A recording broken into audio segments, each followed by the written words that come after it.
I still remember the sound of the rotor blades cutting through the air that morning, the rhythm of it beating into my skull like a heartbeat that wasn't mine. The dawn light was weak, pale over the dust and smoke that hung over the valley, and the air smelled like burnt oil, gunpowder, and fear. It was the kind of smell that you couldn't wash off. You carried it with you, under your skin, in your blood.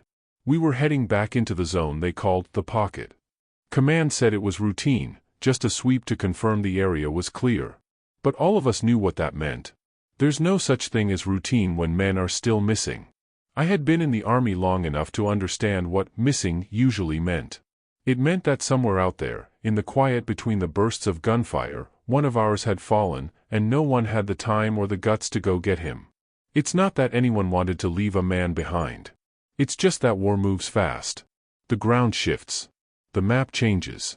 You can lose a friend in the space of a breath. But I wasn't going to let that happen, not this time. The man we were looking for was Private Jameson. He was 23, a kid from Iowa who had joined because his father had served in Desert Storm. He used to talk about home a lot, cornfields, high school football, a girl named Mary who wrote him letters every week. The last time I saw him, he was smiling, joking about how he'd take us all fishing when the war was over. He had that kind of optimism that made you believe maybe the world wasn't completely broken. And then, during a night patrol, an explosion hit the convoy. We got separated in the chaos. 2 men died instantly. Jameson was gone. Command called it a loss. I called it unfinished business. The ground beneath the chopper turned to smoke and heat as we landed. The squad disembarked in silence. Each of us had our own ghosts, our own reasons for still being here. I had stopped believing in glory long ago. What kept me going wasn't a flag or an anthem, it was the faces of the men beside me.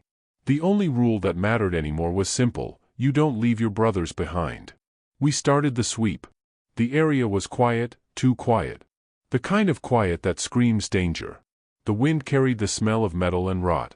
Buildings that had once been homes were nothing but skeletons now. You could almost see the lives that had been there, the toys scattered in the dust, a family photo half buried in rubble. War didn't just kill people, it erased them. I was leading point with my M4 raised. Every shadow looked like a threat. Every sound, a memory waiting to happen. My heart was steady, but my hands knew better. They had the tremor of a man who'd seen too much and still had more to see. We moved alley by alley, clearing corners, checking rooftops. And then, in one of the collapsed houses, I found it, a piece of fabric from a uniform, American issue. The initials JS were faint but visible. Jameson. He had been here. The radio crackled. "Command, this is Alpha Team. We have a possible lead," I said. Static replied. The connection was weak, but I didn't care. I felt that pull inside, that gut instinct soldiers develop after too many tours. He was close. I could feel it. We followed the trail, blood drops, boot prints, the faint drag of someone wounded but alive once. Every sign told a story, and I read it like a language I'd learned too well. Jameson had been hit, but he hadn't died there. He'd kept moving. That kind of willpower isn't something you see often. It's the kind of thing that makes you proud and sick at the same time. Proud that he fought to live, sick that he had to. We reached the edge of the village when we heard it, gunfire, distant but clear. I felt my stomach tighten. It could have been anyone, but something in me knew.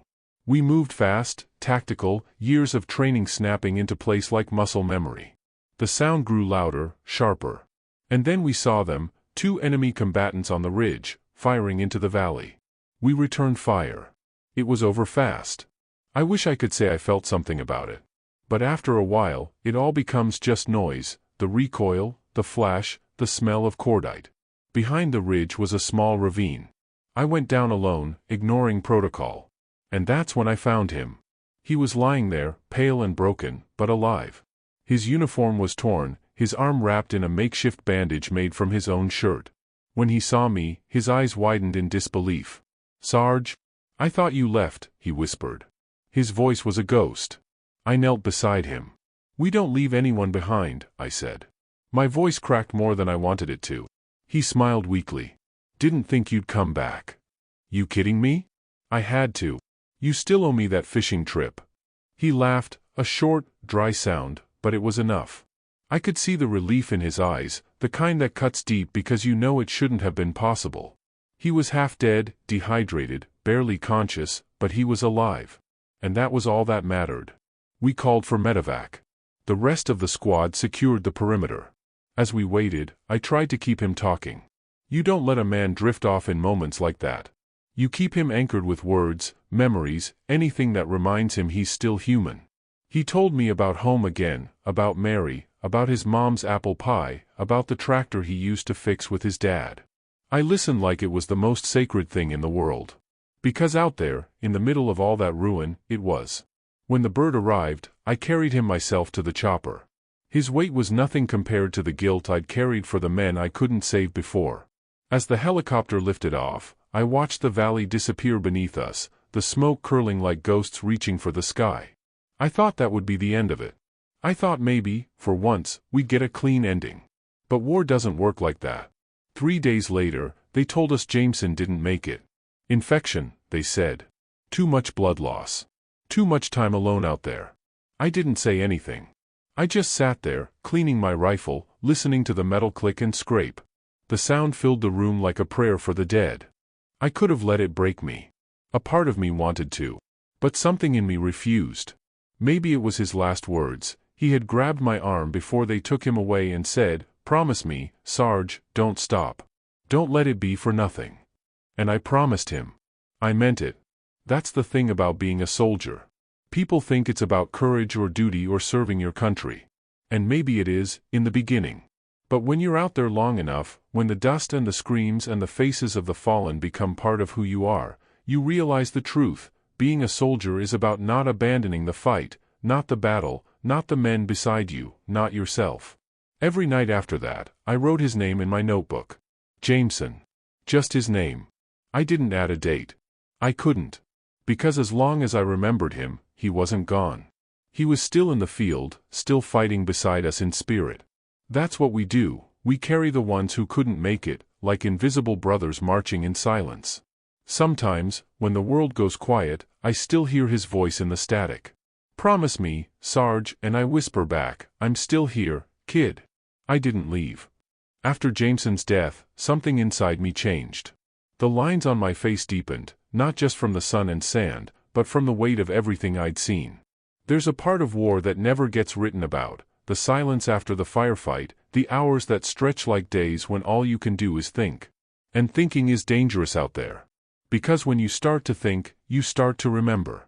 And when you remember, you bleed inside where no one can see. We got reassigned to another sector a week later. Different terrain, same ghosts.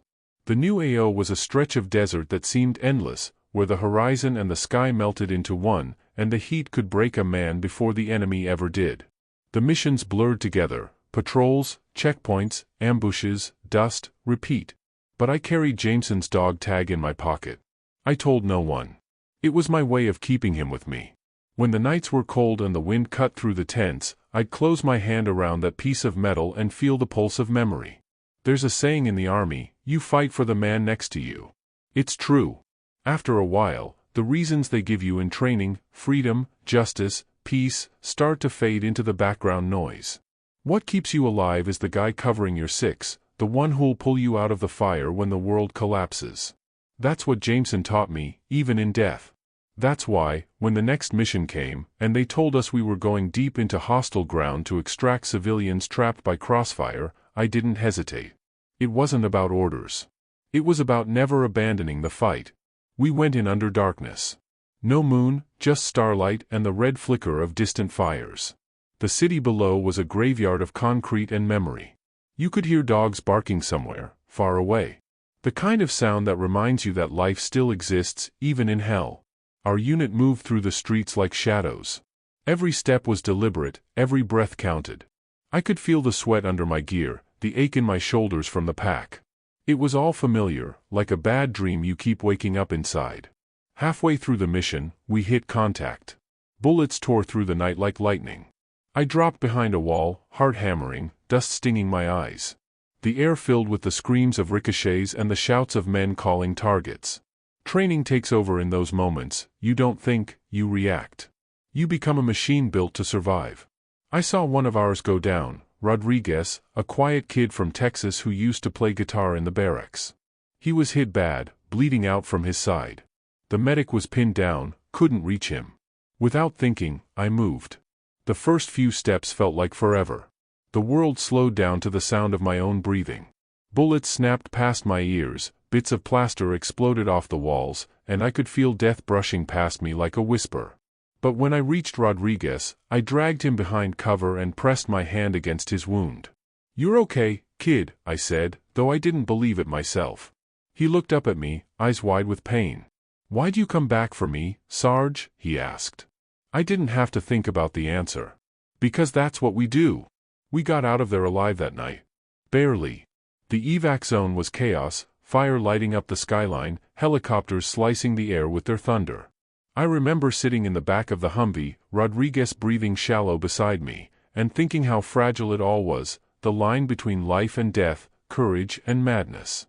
I caught my reflection in the window and didn't recognize the man staring back.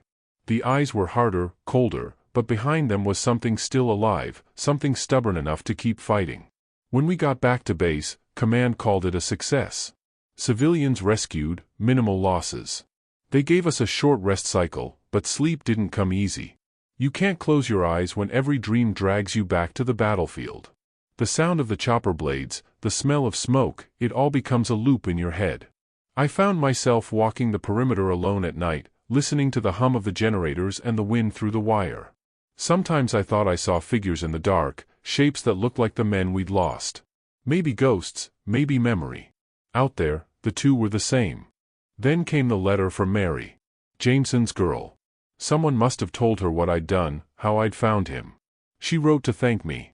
Said she didn't know how to say goodbye until she learned that he hadn't died alone. She said knowing that someone stayed with him, that he wasn't left in the dirt, gave her peace. I read that letter 100 times. Each word felt like a knife and a bomb all at once. I couldn't bring myself to write her back. What could I say? That her peace was my burden? That every day I carried the memory of his eyes staring up at me, asking to be remembered? The months rolled on. The war didn't stop. It never does. We rotated in and out, new faces replacing old ones, but the weight stayed the same. I started training new recruits, kids fresh out of high school, full of fire and blind belief. I saw Jameson in every one of them. I tried to teach them the things the manuals never say, that bravery isn't about not being afraid, it's about being afraid and moving anyway. That the real strength of a soldier isn't in his trigger finger but in his heart, in the quiet refusal to quit when everything tells you to. One day, during a patrol, a young private named Miller froze under fire. I could see the panic in his eyes, that paralyzing terror that every soldier feels the first time death looks him in the face. I grabbed him by the vest, pulled him down behind cover. "Look at me!" I shouted. He met my gaze, trembling. "You keep moving," I said. "You hear me? You keep moving, no matter what." Later, after it was over, he came to me, still shaking. "How do you do it, Sarge? How do you keep going?" I thought about it for a moment before answering. Because someone once asked me to. That night, I took out my notebook again. Under Jameson's name, I added another, Rodriguez. Then another, a civilian boy we'd saved. It became a list of ghosts and gratitude, a record of what it meant to live and die with honor. Sometimes I'd trace the names with my finger, like touching the edge of eternity. Those names weren't just memories, they were proof that none of it had been for nothing. When my tour finally ended, they sent me home. America looked the same but felt different. People smiled too easily. The air smelled clean. The streets were quiet. It should have been comforting, but it wasn't. I found myself waking at night, listening for the sound of gunfire that never came. The silence was heavier than the war. Civilians thanked me for my service, but their eyes didn't understand. How could they? They hadn't walked through the dust, hadn't watched friends fade into memory. They hadn't made promises to ghosts. I visited Jameson's grave before I left the service. It was in a small military cemetery, rows of white stones stretching toward the horizon like soldiers still standing in formation. I knelt there, the air cool and still, and pulled his dog tag from my pocket. I held it in my hand for a long time, feeling the weight of it, the cold metal against my skin. "You made it home, kid," I said quietly. "Not the way we wanted, but you made it." I left the tag hanging from the cross. My hands trembled when I let go. As I walked away, I realized something I'd never said out loud before. That a true soldier never really leaves the battlefield, not because of duty or pride, but because part of him is forever bound to those who couldn't leave.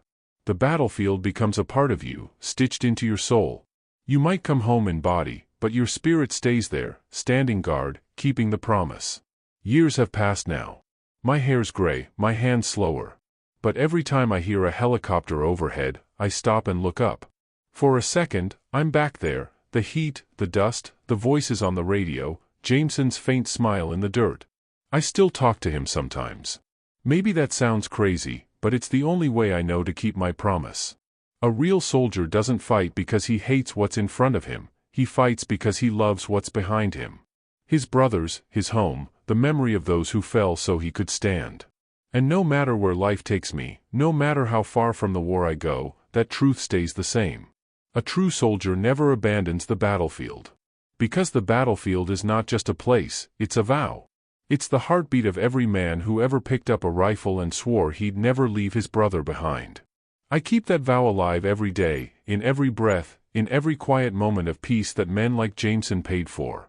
And when my own time comes, I hope I'll see them again, waiting in that endless field of dust and light, standing tall, smiling like they always did. Until then, I keep my post. I stand my ground. Because a true soldier never leaves.